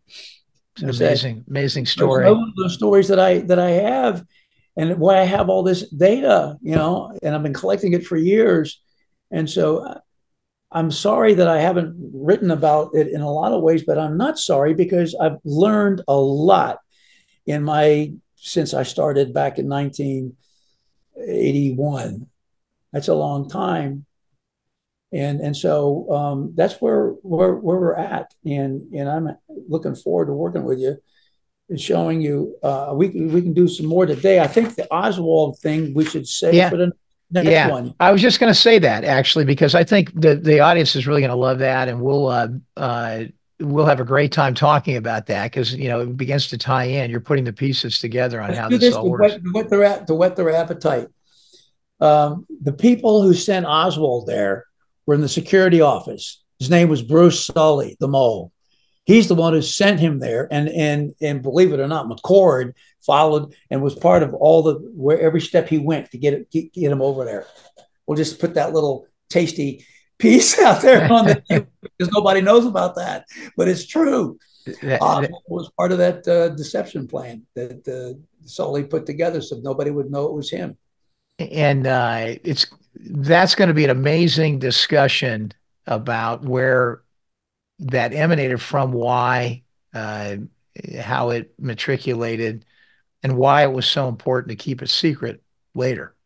Yeah. And you know, there's a question that goes with some of the more generic things related to the cover up. And actually, we can cut this out and put it in a later, I can snip all this. We're going to snip whatever we don't like and put it in places where we want it. But one thing that has always uh, uh, intrigued me about the autopsy. I've done a lot on the autopsy, and it's about as confusing today as it was then.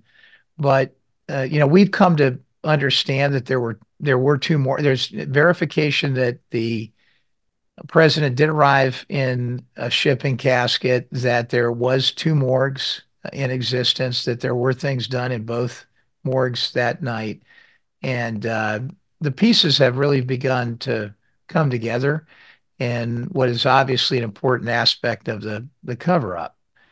And the one of the questions that comes up a lot from people who speak to me about Bobby Kennedy's involvement in it is the existence of John Nolan that night on site at Bethesda and spending time with Bobby Kennedy, and the pre-existence of protocols that were already in place that could have been used in a number of occasions. For example, had there been a diplomat in a foreign country that had perhaps lost his life in a dubious fashion, something that could ignite a political moment, similar to what ignited World War I, let's say, that they could simply transport the body back to the United States and under these protocols do exactly what a lot of people think may have been done that night, which is to alter the forensics. Mm-hmm. Are you aware of Nolan's involvement that night at all in any of that or these I pre-existing think that elements? there are people that Doug Horn is to me, I knew David Lifton for years. We talked to each other, and until he you don't want to be his friend anymore because he won't let you say anything. So, but no, I've been with people who really are top notch, and the fact of the matter is, there's not many of them. There's Yeah. too many that have one view, and they don't care. It's Colonel Mustard with a wrench in the kitchen, and I don't even argue with me about this. And so it's a real complex thing when the people start monkeying around with the body and the pictures and everything else and the X-rays and all that stuff. You have one big shit show, and it works pretty good. Look. Jamie Galbraith wrote an article, maybe I should send it to you recently, saying that's really what they tried to do, because they got people talking about those things for years, and nobody asked who was behind the assassination, how they got away with it. Mm-hmm. Yes. I think that is the ultimate conclusion around this whole thing with the autopsy, that it was a great deception in Yes. so many ways, and it's diverted so much energy and attention from what the real issue is in all of this. But it's interesting stuff because, the one overriding comment that we make often on the show is that it was the one area that is most prominent that there were only governmental officials involved in it. And if it was in fact a deception, it was a government deception. Mhm. And that's the one caveat about talking about these things, that uh, probably was an overriding concern even in the subsequent investigations, because to the extent that you would show nefarious activity happening within the autopsy itself, you would confirm, in fact, that at least in the cover-up phases of this, that the government was involved. And that's and so one of the major questions, and it dovetails with some of the things that you're saying today, because there's been speculation. A lot of people don't believe this. Some people do in the research community, that there really were two things going on. There was the actual event itself, and then there was to some extent, I won't call it benign cover up, but there was a domino effect of things that the sophisticated purveyors of this plot knew would fall into place almost automatically at the moment. They had set it up in such a way that the self-preservation of so many different elements of the government would instantly come into play. Both, yes, CIA for one, and Hoover, and the Justice Department. They missed it, and Hoover never misses anything. So he would go along with anything as long as it looked like he didn't make a mistake. So they would go. That's it. It worked beautifully. It was an elegant plan by the plotters, I think. And but that kind of elegant plan, almost by its nature, cannot be perpetrated by just anyone. It had to be people who understood the apparatus and the mechanisms that were going to fall into place at that That's right. moment. But here's the thing that Alan Dulles said once. And see, when you do something like they did, and they got away with it for a long time, and here we are, old, we got no hair left on our heads, and all that. But at some point, if just one piece of that was really in the puzzle becomes open, the whole thing unravels. And that's what Alan Dulles was afraid of, because he had some action in this thing himself. But he kept warning people that it's got to stay solid, and it didn't work. And most of it is in open files, just waiting there, and not enough people are reading them.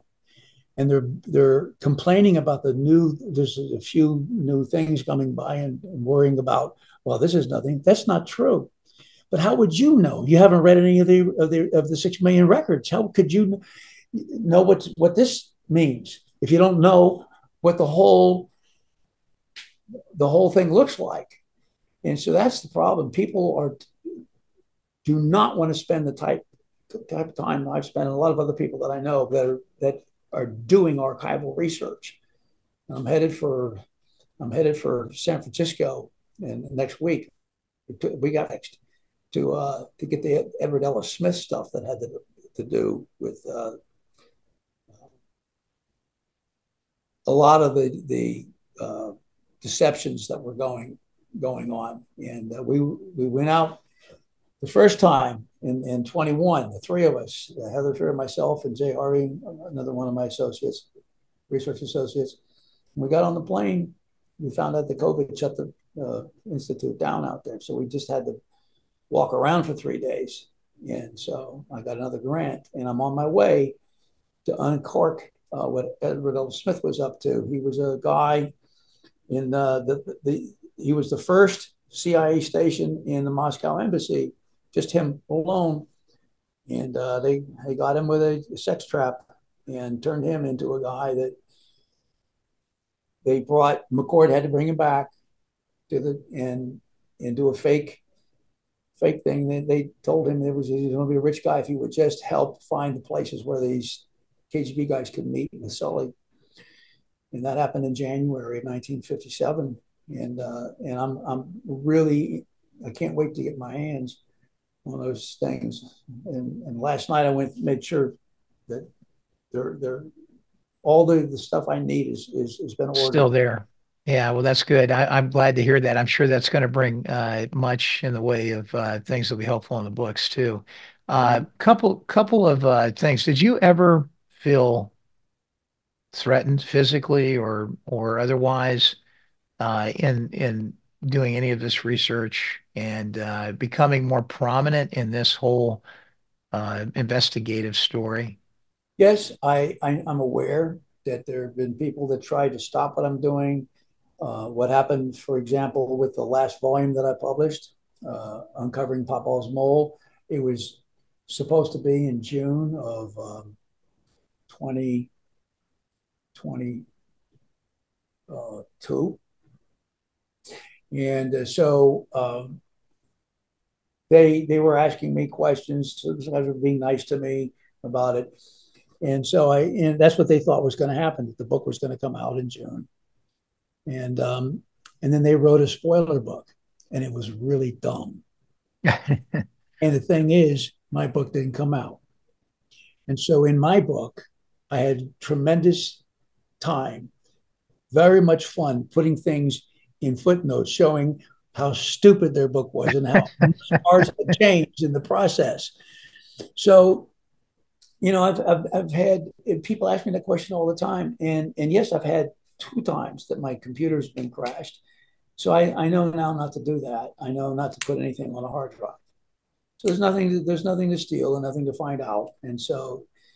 Um, and so I've been through all that stuff, and I'm aware of what can happen. But all they're going to do is make me famous, and all my books are going to be selling zillions, and I got plenty of insurance for my family. I'm already 73, coming up on 74. So come and shoot me, you dirty screw, is all I got to say, because I'm not stopping.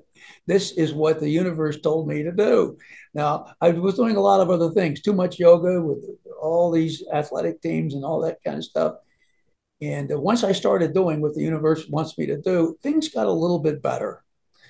And so And it's yeah, but I don't worry about it. I it's a don't worry great about story. It's funny. It's interesting. I think you and I are close in age. I'm a little younger than you are. I'm 63 this year. But it's interesting that as I think I've used this term with you, when you get into the fourth quarter, you have a little bit different view of all of this. And it. I think I don't know how you describe it. There's a moment uh that you're less worried about the consequences of any of that. You're more worried about just what the value is to the American people too. I think, and the world. It's not really just an American, an issue for the United States and its populace. We've been a beacon for so many places around the world, and now that so much of this has been uh, declassified and some of the dirty laundry is out there, it's there's a lot of controversy around some of it, and maybe it's not pretty and messy, but I think what people really respect is that in a country like this, someone like you or, others, very many courageous people who were there in the early stages of really beginning to rip the Band-Aid off of this thing, that they were able to do this and uh, not be taken away and placed in jail somewhere or be treated as they might have been in a more controlled state. And so there are elements. It's interesting if there's an irony or a poetic justice, I think, as you may say, that it makes it very special that something as horrendous as this could have gotten on, but yet we're still allowed to seek the truth about it in the country itself. And I think that speaks a lot about America. As many faults as we may find in the country from time to time, there's still some amazing things about where we live.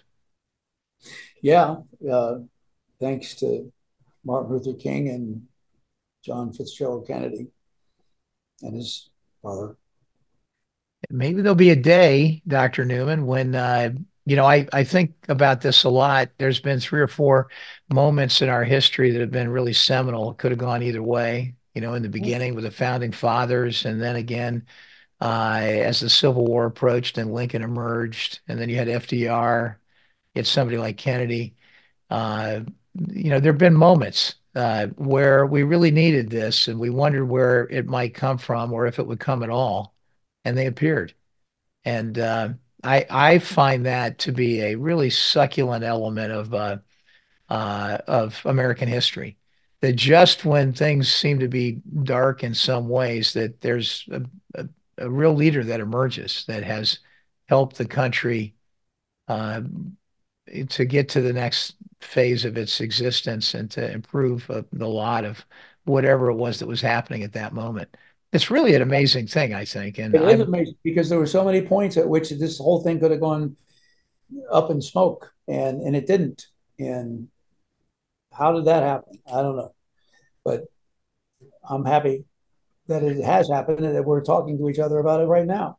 You know, well, it's also a tribute to people like yourself who continue to make the transparency in our society work. Without that, without credible evidence and discussion around topics, it falls apart. And First Amendment rights are so critical in all of this. And I think what I'm so uh, uh, especially respectful about is your background in the services to begin with. I think you have such a perspective that very few people that are doing this kind of work really could ever have. You have it by the very nature of what you've done. And I think you understand that there are some things that have to be secret. There are security concerns around so many things, and not everything has to be available for public consumption. But much of it should be available for public consumption, especially these kind of things, and especially in the historical context of it all. So it's an honor to listen to somebody who has the kind of intelligence and perspective on these issues that you have. I don't think it's there in a good number of the researchers who, by their nature, have never really seen the inside of the military or that bureaucracy or what it's really trying to do, which is to keep us safe at night, every night.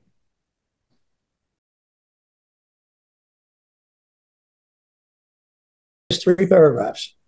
Okay. Yeah. It's So, okay, so I'm gonna start. You just clip this any way you want. So here we recap the 6 point coup sequence, not just the four chives at Armageddon. The coup itself had 6 parts. We start with the 1961 NES meeting I talked about earlier. The JCS said the best time for the nuclear surprise attack would occur in the fall of 1963. Now, the second piece was the suppression of Oswald's activities in Dallas and New Orleans during 1962 and 1963. We have yet to get to that. The third piece was the September-October 1963 suppression of the flashing red lights in Mexico City of Oswald's Castro KGB legend in the CIA. Now, the fourth piece was the simultaneous suppression of those same flashing red lights in the FBI. The fifth piece was General Taylor's October-November 63 gutting of JFK's plan to remove 1,000 advisors from South Vietnam and replace it with an op plan for war and intervention in Vietnam, op plan 34A. The final sixth piece was the cooperation between several generals in 1962 and 1963. They included General Birkenau. I mentioned him. He's an Air Force officer high up in the Pentagon who was happened to be Burris's real boss. General LeMay, everybody knows about LeMay, with assistance from Colonel Howard Burris. General Krulak, who put this Op Plan 34 together to begin with. And finally, General Taylor, who ends up being the guy in the chair of the Joint Chiefs of Staff. And that's it. Well, we've covered a lot of ground on a portion of that in today's episode. And obviously for everybody who's listening, you're going to get a chance to get into some additional really juicy elements of this, as you can tell by that summation. So a few more episodes to cover the rest of it. And we're going to have a real amazing set of episodes for people to listen to on the whole topic. Well, thanks for inviting me. I really appreciate it. And it helps me get my mind together and keep me moving in the right directions. And so, yeah, it's good. Really You're welcome. Thanks again. It was a pleasure to be with you today, Dr. Newman, and we look forward to the next episode coming soon. Me too. Thank you. Thank you for listening to our latest episode of JFK, The Enduring Secret on the YouTube channel. Please don't forget to subscribe if you haven't done so already. And remember, you can find our companion podcast on any popular podcast outlet.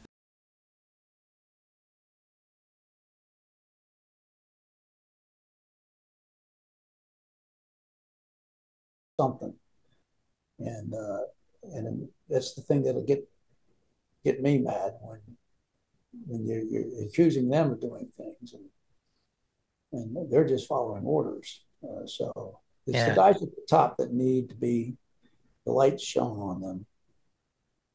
Well, you're doing it. So listen, I'm having a great time doing this, and I hope that we have to figure out what the next dates are to